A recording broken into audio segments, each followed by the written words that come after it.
अगर आप अपने वर्तमान में खुश रहना चाहते हो ना तो दोस्तों अतीत का पछतावा और भविष्य की चिंता छोड़कर मेहनत करना प्रारंभ कर दीजिए। नमस्कार दोस्तों, मैं ज्योतिष आचार्य वासुदेव मिश्रा आपका अपने चैनल सत्य की खोज में हार्दिक अभिनंदन करता हूं। दोस्तों, आज का यह ज्योतिष का कार्यक्रम आप लोगों के लिए यानी कि कर्क राशि वालों के लिए बेहद ही ज़्यादा खास कार्यक्रम साबित होगा। जी हाँ, आज हम चर्चा करेंगे ग्रहों के सम्राट सूर्य महाराज के राशि परिवर्तन प्रभाव के बारे में।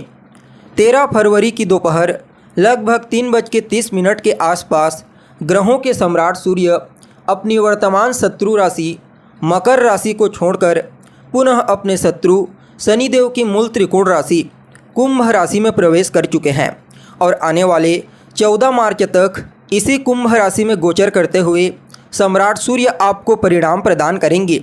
वैसे तो कोई भी ग्रह जब अपनी नीच राशि या फिर अपनी शत्रु की राशि में होता है तो वह अपना श्रेष्ठ परिणाम नहीं दे पाता। क्योंकि वह अपने आप को शत्रु के घर में गोचर करते हुए भयभीत महसूस करता है। लेकिन सूर्य अपने शत्रु के जिस राशि में गोचर करते हैं, अगर उस राशि का स्वामी बलवान है तो इस कंडीशन में सम्राट सूर्य अपना श्रेष्ठ परिणाम देने के लिए बाध्य हो जाते हैं और ऐसा ही परिणाम अभी वर्तमान समय में आपको देखने को मिलेगा आने वाले 14 मार्च 2024 तक, क्योंकि कुंभ राशि के स्वामी शनिदेव अभी कुंभ राशि में ही गोचर कर रहे हैं। फलतः यहाँ पर सूर्य को शनिदेव के द्वारा बल की प्राप्ति होगी और शनि को सूर्य के द्वारा बल की प्राप्ति होगी। तो ऐसे में सूर्य और शनि की यह युति आप लोगों के लिए कुछ मामलों में अद्भुत परिणाम प्रदायक साबित होगी, तो वहीं कुछ मामलों में आपको सावधानी बरतने की आवश्यकता होगी। तो ऐसे में बड़े विस्तार के साथ जानेंगे कि यह समय आपके लिए किस प्रकार से गुजरने वाला है। जी हाँ, इस समयावधि में किन किन क्षेत्रों में आपको विशेष तौर पर सफलता की प्राप्ति होगी। वहीं सम्राट सूर्य के इस गोचर प्रभाव को और ज़्यादा बेहतर और श्रेष्ठ परिणाम देने वाला बनाने के लिए क्या उपाय आप कर सकते हैं, ये तमाम प्रकार की जानकारी आज के इस ज्योतिष के कार्यक्रम में आपको बताएंगे। इसलिए कार्यक्रम को बिना मिस किए अंत तक देखने का प्रयास कीजिए। और अगर आप अपनी जन्म कुंडली पर हमसे परामर्श लेना चाहते हैं तो डिस्क्रिप्शन बॉक्स में और वीडियो के अंदर आपको हमारा व्हाट्सएप नंबर मिल जाएगा, जहां से आप व्हाट्सएप करके अपनी जन्म कुंडली का विस्तार पूर्वक अध्ययन करवा सकते हैं। देखिए, वैसे तो ग्रहों के सम्राट सूर्य को मूल रूप से ऊर्जा का कारक ग्रह कहा जाता है, इसलिए अन्य ग्रहों की तुलना में इनका गोचर थोड़ा ज़्यादा ही महत्वपूर्ण हो जाता है, क्योंकि सूर्य देव के बिना जीवन की कल्पना किसी भी प्रकार से नहीं की जा सकती। चाहे अपने कार्य क्षेत्र में सफलता प्राप्त करने के लिए हो, समाज में मान सम्मान पद प्रतिष्ठा प्राप्त करने के लिए हो, या फिर शासन प्रशासन से लाभ प्राप्त करना हो, या फिर शरीर में आत्मविश्वास ऊर्जा शक्ति का मजबूत होना हो, यह सब के सब सूर्य के बलवान होने के ऊपर निर्भर करते हैं। जी हाँ, जब कुंडली में सूर्य बली हो तो ऐसा जातक अपनी इच्छा शक्ति से, अपने आत्मविश्वास से अपने जीवन में सब कुछ प्राप्त कर लेता है जो वह चाहता है। जब सूर्य बली होते हैं तो जातक को नेतृत्व करने की क्षमता देते हैं, प्रतिनिधित्व करने का गुण प्रदान करते हैं। जी हाँ, जिनकी कुंडली में सूर्य अपनी उच्च राशि, अपनी मूल त्रिकोण राशि या फिर अपनी मित्र राशियों में अंश बल से बली होकर के बैठे हैं, शुभ ग्रहों के प्रभाव के इन्फ्लुएंस में है, तो ऐसे जातकों को अपने करियर में विशेष रूप से सफलता की प्राप्ति होती है। ऐसे जातकों को हर जगह मान सम्मान पद प्रतिष्ठा और प्रसिद्धि की प्राप्ति होती है। साथ ही साथ सूर्य देव को भाग्य का भी कारक ग्रह कहा गया है, इसलिए सूर्य जब बलवान होते हैं तो भाग्य का साथ भी हमेशा जातक को मिलता रहता है। पिता से, शासन प्रशासन से, सबसे सहयोग प्राप्त होता है और अपने जीवन काल में ऐसा जातक एक विशेष ऊंचाई पर पहुंचने में कामयाब होता है। और देखा जाए तो सूर्य के बलवान होने से बिल्कुल जातक का जीवन सूर्य के समान प्रकाशवान होता है। ठीक इसके विपरीत जब सूर्यदेव कमज़ोर हो जाते हैं तो जातक का जीवन अंधकार से युक्त हो जाता है। जातक बहुत मेहनत करता है, स्ट्रगल करता है, उसके बावजूद किसी भी फील्ड में उसे कोई सफलता की प्राप्ति नहीं हो पाती और न ही समाज में मान सम्मान पद प्रतिष्ठा और प्रसिद्धि की प्राप्ति हो पाती है। और उसका शरीर भी बार बार उसे परेशान करता है। इसलिए चाहे गोचर कुंडली में हो या फिर जन्म कुंडली, सूर्य देव का बलवान होना बेहद ही आवश्यक माना जाता है। देखा जाए तो आप लोगों के लिए यानी कि कर्क राशि वालों के लिए सम्राट सूर्य का यह राशि परिवर्तन आपकी गोचर कुंडली में आपकी राशि से अष्टम भाव में हुआ है।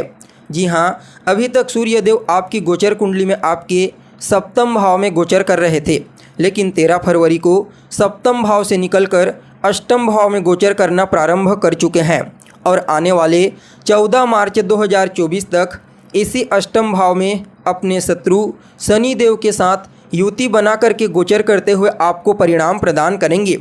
वैसे तो अष्टम भाव में किसी भी ग्रह का गोचर करना श्रेष्ठ नहीं माना जाता, लेकिन सूर्य को यहाँ पर अष्टम भाव का किसी भी प्रकार से दोष नहीं लगता। क्यों? क्योंकि सूर्य आत्मा के कारक होते हैं और अष्टम भाव मृत्यु का होता है। तो यहाँ पर आत्मा की मृत्यु नहीं होती, इसलिए अष्टम भाव में सूर्य को कोई परेशानी नहीं होती, लेकिन फिर भी कुछ मामलों में समस्या तो अवश्य ही देते हैं। देखिए किस चीज़ का होता है अष्टम भाव, तो सबसे पहले तो यह रहस्य का भाव है। जी हाँ, आप कह सकते हैं अष्टम भाव आपकी गुप्त चीज़ों का भाव है। वैसे तो इसे मृत्यु का स्थान कहते हैं, लेकिन मृत्यु क्या चीज़ है? रहस्य। तो ऐसे में जितनी भी रहस्यात्मक चीज़ें हैं वह सब कुछ अष्टम भाव में आती है। अचानक आपको कोई सफलता प्राप्त हो जाए, अचानक धन प्राप्त हो जाए, अचानक आपके जीवन में कोई बड़ी घटना घट जाए, शत्रु आपको अचानक परेशान करने लगे, अचानक ही कोई घटना घटित हो जाए, उसके पीछे अष्टम भाव का ही हाथ होता है। इसलिए अष्टम भाव का हमारे जीवन में विशेष महत्व होता है और सूर्य जैसे प्रकाशक ग्रह का अष्टम भाव में गोचर करना जो अंधकार का स्थान होता है, कहीं ना कहीं इस समयावधि में आपके तनाव और चिंता के स्तर को बढ़ाने का प्रयास करेंगे, जिसकी वजह से कहीं ना कहीं आपकी सफलता, आपकी प्रगति बाधित होने वाली है। जी हाँ, इस समयावधि में आपको अपनी आँखों से संबंधित समस्या, जलन की समस्या से पीड़ित होना पड़ेगा। जी हाँ, इस समयावधि में लापरवाही और एकाग्रता की कमी के चलते धन हानि होने की प्रबल संभावना दिखाई दे रही है।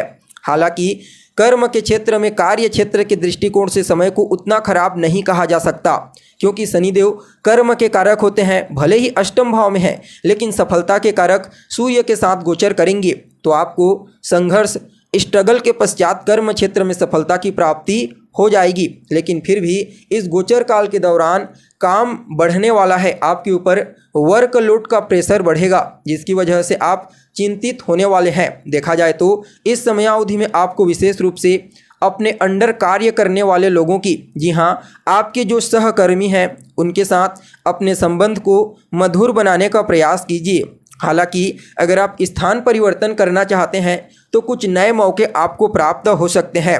बाकी आपको अपने कार्य क्षेत्र में विशेष रूप से अपने सहकर्मियों के साथ अच्छा बर्ताव और उनका हर प्रकार से सहयोग करने का प्रयास कीजिए। व्यापारिक दृष्टिकोण से भी इस समय को काफ़ी बढ़िया नहीं कहा जा सकता। हालांकि अगर आपने पहले से कोई योजना बनाई है तो उस योजना के तहत आप इस समय कार्य कर सकते हैं, वह आपके लिए प्रॉफिटेबल साबित होगा। लेकिन अभी तक आपने किसी कार्य के लिए कोई योजना भी नहीं बनाई है, न सोचा है, तो इस समय आप रहन दीजिए, पूर्व के कार्यों को ही करते रहिए, अन्यथा उसमें आपको नुकसान का सामना करना पड़ सकता है। वहीं जीवन साथी के साथ भी तालमेल में कुछ न कुछ कमी आपको अवश्य महसूस होगी। सूर्य के इस गोचर प्रभाव से अहंकार आपके संबंधों में कमजोरी का कारण बन सकता है। इसका विशेष रूप से आपको ध्यान रखने की आवश्यकता है।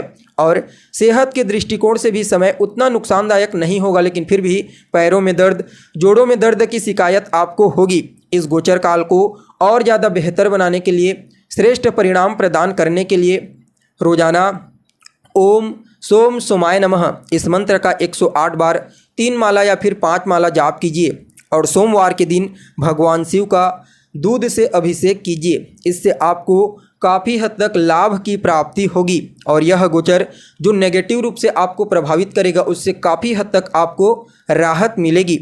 तो दोस्तों, कैसी लगी आपको जानकारी कमेंट करके बताइए। फिर मिलते हैं एक नए और ताज़ा एपिसोड में, तब तक के लिए नमस्कार।